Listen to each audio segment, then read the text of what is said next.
Good morning. This is Gold Seeker, the Gold Gypsy, and I'm out detecting, exploring new ground, hoping to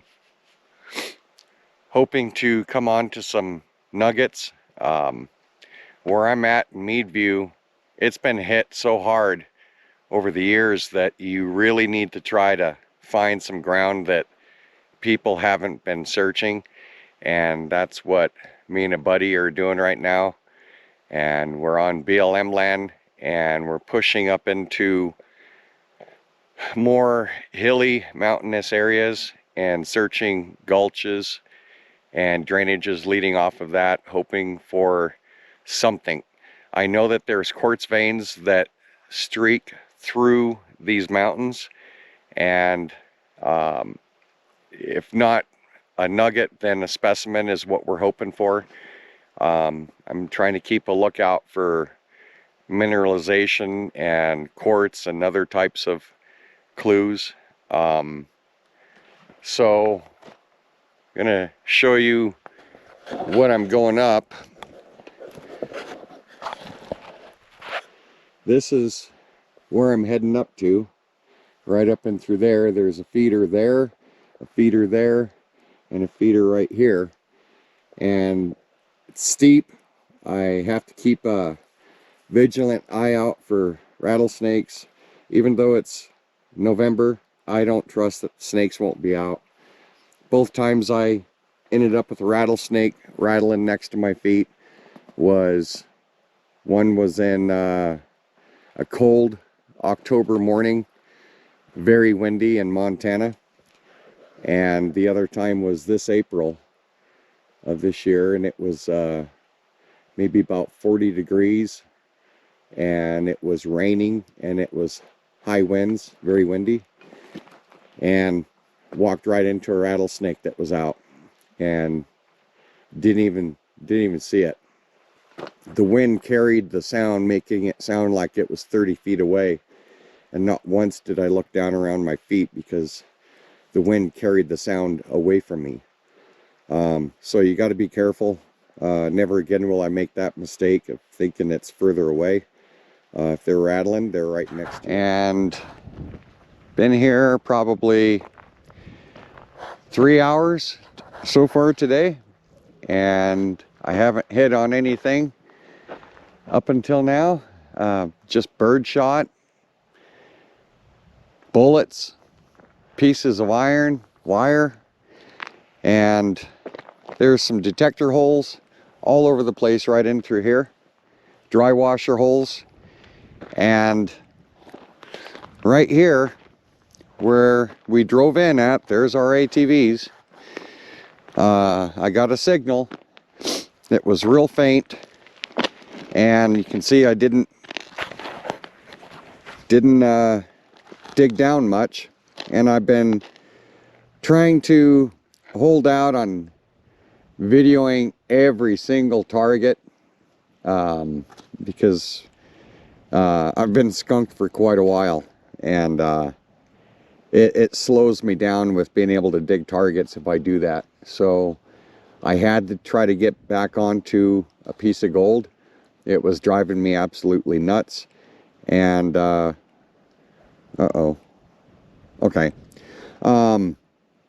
Anyway, but I got a signal here, and right here is a piece of caliche, and I got everything removed out of the area that I scraped up, and it wasn't in the resting place, so it was in the pile. Well, this is just a chunk of caliche, but right here you can barely see just a little bit of gold. You guys probably are not going to be able to see it, but there's a little chunk of gold sticking out right there, right where my finger's pointing, just sticking up on edge. And so I broke my skunk just now, and I'm really happy about it. It's a crumb, maybe 0.1 of a gram. So anyway, I broke my skunk, and with this little piece of gold being in such a big chunk of caliche, it feels very light. So anywhere where you have caliche and even quartz, if you have a small piece of gold in rock or caliche and it's broke loose like this, it's very light and it will be moved very easily with water and erosion. It's just the way it works, and this was basically on the surface. So remember that, and investigate every piece of caliche, every rock that I usually try to investigate every rock. I mean, if I see the magnetite on there while I'm standing and I get a signal over it, I know pretty much what rock it's going to be. But on smaller rocks and some bigger rocks, if there's quartz with it, I'll investigate it. You just never know if there might be a piece of gold hiding within it.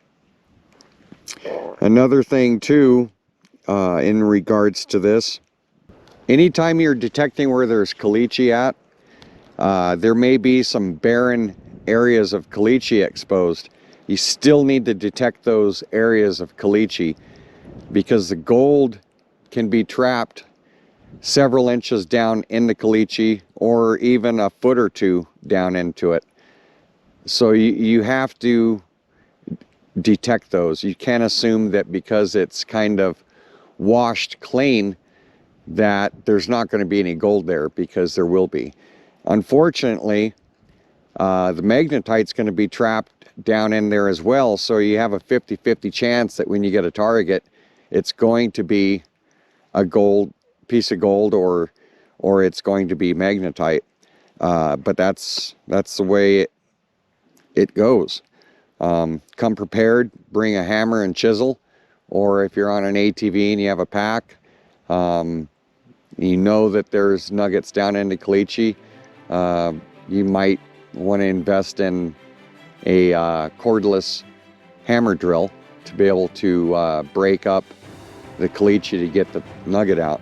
I use a cold chisel, masonry chisel, and a crack hammer, masonry hammer. So that's what I use. It's lighter, it's more work, but it's worked out just fine for me. But yeah,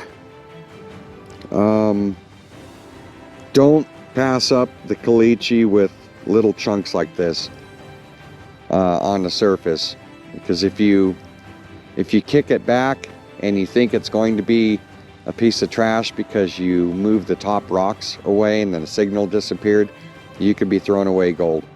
So don't do that. Investigate until you absolutely can identify the target.